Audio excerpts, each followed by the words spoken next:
Hi everyone, welcome to my channel.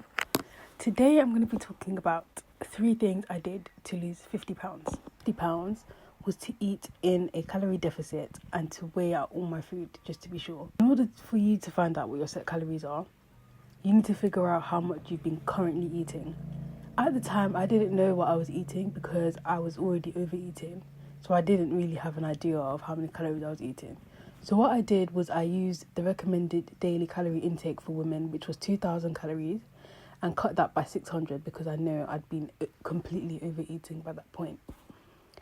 That meant that my calorie deficit was 1,400 calories per day. So quick to order a food scale from Amazon and downloaded the food tracking app to make sure that I was measuring all my food accurately. I made sure that everything that entered my mouth was weighed out and logged into my app, the Lose It app. And when I mean everything, I mean everything. Within the first week, I was losing around 1 to 2 kilos per week.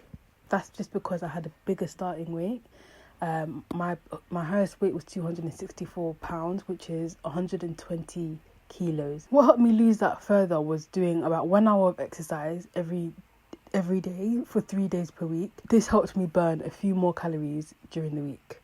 Once you start tracking, you start to realise that some things are just not worth it, such as oils, sauces, drinks, which these calories and these numbers can go to actual food that you can eat. The second thing I did to lose 50 pounds was I set incremental goals. My overall goal is 100 pounds. However, my first goal was 50 pounds, and this helped me split up my goals into manageable chunks, and it helped me feel motivated. Once I hit the first goal, it was time for the next goal. It helps you work harder towards the next goal, and you realise before you know it that you've reached your ultimate goal.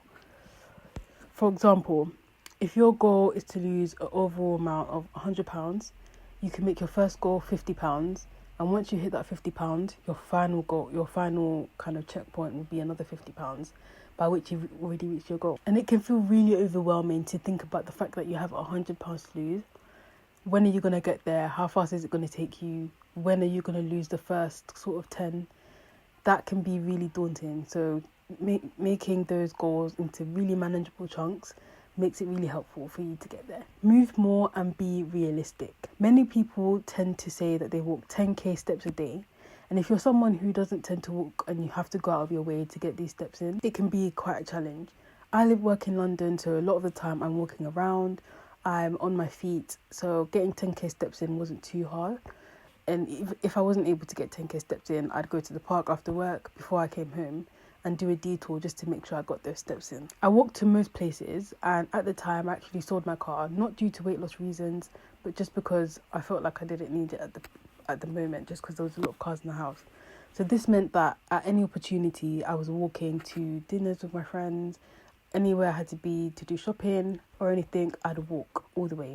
I'd say the reasonable range is 6,000 to 10,000 steps a day will get you easy to your goal and help you lose 50 pounds.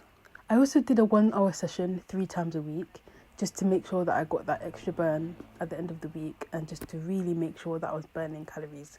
If you're not a big fan of the gym and not too bothered about gaining muscle, I'd say keep to your 6 to 10k steps a day after keeping to that calorie deficit.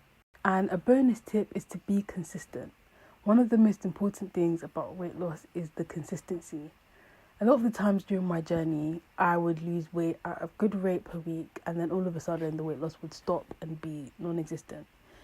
But then what I did find was at the end of the month, all the weight that I'd kind of lost would come off towards the end of the month all in one go. And what this taught me was sometimes I held on to water weight, and it just meant that I couldn't really see a true reflection of the work I was putting in. This is just to say you need to be consistent. If you haven't been consistent for at least 30 days, you can't say that you are not losing weight.